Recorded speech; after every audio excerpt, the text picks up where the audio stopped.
예, 하이델베르크 신조 128문입니다. 지난 시간에 6번째 강구의 의미는 무엇인가에 대한 후속 질문이죠. 예, 성경 로마서 10장 11절 이하 말씀 보시겠습니다.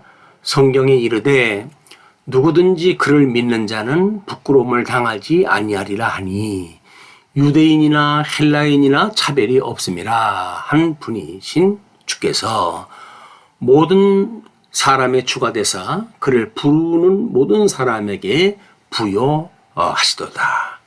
누구든지 주의 이름을 부르는 자는 구원을 받으리라. 이렇게 이야기를 했어요. 자, 그러면 지금 결론 부분이에요. 대개 나라와 권세와 영광이 아버지께 영원히 싸움나이다의 의미는 다음과 같습니다. 우리는 위의 모든 강구를 당신께 드렸습니다. 앞서의 모든 주기도의 내용을.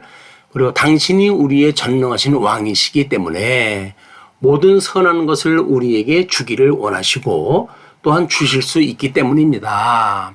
그리고 우리 자신이 아니라 하나님의 거룩한 이름이 모든 영광을 영원토록 받아야 하기 때문입니다. 그래서 우리 이 나라와 권세와 영광은 나라와 권세라고 하는 것은 좀 양대 언약이 아주 중요한 맥락이에요.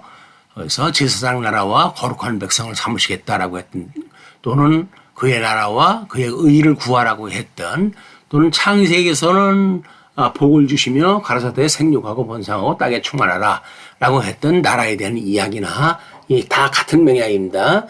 예정과 작정을 하셨던 하나님께서 당신의 형상을 따라서 아담을 만드시고 아담에게 주셨던 그 내용이기 때문에 모든 언약의 뿌리예요.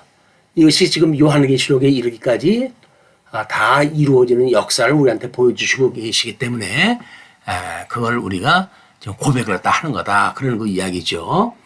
자, 그러면 우리 결론 부분에서 이야기했던 거는 하나님에 대한 신지식이라고 하든가 또는 피조계에 대한 모든 세계관에 대한 이야기예요.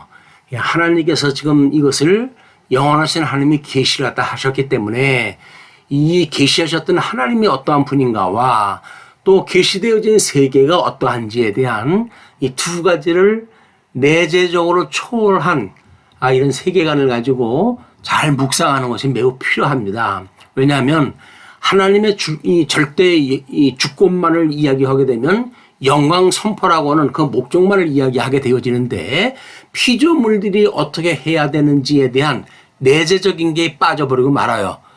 구원론에서도 마찬가지로 하나님의 절대적인 주권만 이야기를 하지 성도들이 어떻게 믿음에 화합한 생활을 하느냐, 인격적 삶을 살아가느냐에 대한 것이 빠지기 때문에 이 윤리가 빠지게 되어지는 겁니다. 그래서 내재적으로 초월되어지는 세계관을 가지고 우리 주관하시는 하나님에 대한 내용과 창조되어진 세계를 보는 일이 매우 중요하다.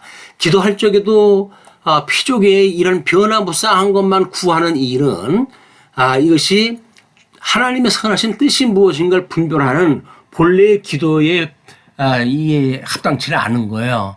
그렇기 때문에 보통 우리가 요즘 명상이 아주 그 큰 트렌드로 해가지고 등장을 하고 있는데, 명상이라고 하는 거는 소위 피조되어진 세계 관점으로 보는 겁니다. 이렇게 우리 내향적으로 인간의 속을 들여다보고 또 현재 상황을 보고 이렇게 하는 건데, 성경에서 말하는 묵상은 이렇게 천지를 만드시고 하나님의 그 크신 영광을 선포하시는 하나님이 어떠한 분인가를 깨닫는 일이야말로 묵상을 하는 일이에요. 그래서 이 묵상과 명상이라고 하는 차이가 있고, 또 수단적 가치와 목적적 가치라고 하는 것이 있고, 이것이 이렇게 물론 이원화되어진 건 아니지만 이걸 이론론적인 이해가 필요하다. 그것을 우리가 내재적 초월이라고 하는 세계관을 가지고 기독교 세계관도 우리가 구축할 때 해야 되는 거예요.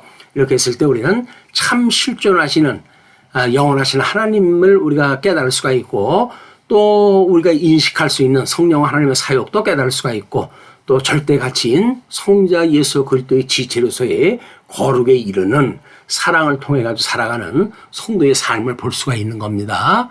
자, 이 그림도 잘 이렇게 살피시면서 묵상을 하셨으면 좋겠어요. 하나님이 작정하고 예정하셨던 것이 영원하신 하나님이고, 하나님께서 이 영원한 세계를 만드셨고, 또 영원한 세계 외에도 이렇게 시간 세계 속에서 살아가는 우리들의 이런 걸 해아래 선리사역으로 보여주시기 때문에 이런 원리를 잘 이해하시는 것이 중요합니다. 자, 그러면 기도로 마치죠.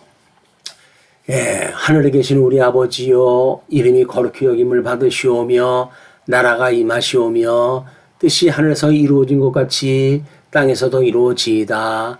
오늘 우리에게 일용할 양식을 주시옵고 우리가 우리에게 죄 지은 자를 사하여 준 것 같이 우리 죄를 사하여 주시옵고 우리를 시험에 들리게 하지 마시옵고 다만 악에서 구하시옵소서.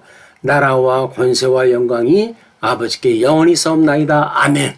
이것이 교의신학에서 이야기하는 모든 교리의 부분이 여기 포함되어져 있는 겁니다.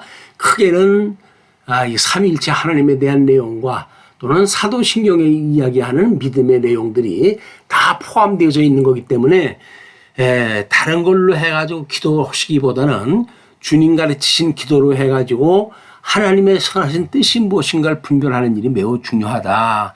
영적 예배라고 하는 건 뭐라 그랬어요? 하나님의 기뻐하시고 선하시고 온전하신 뜻을 분별하는 것이 영적 예배의 시작이기 때문에 하나님의 뜻을 분별하는 시간이 되어졌으면 좋겠습니다. 자, 그러면 이렇게 마치죠.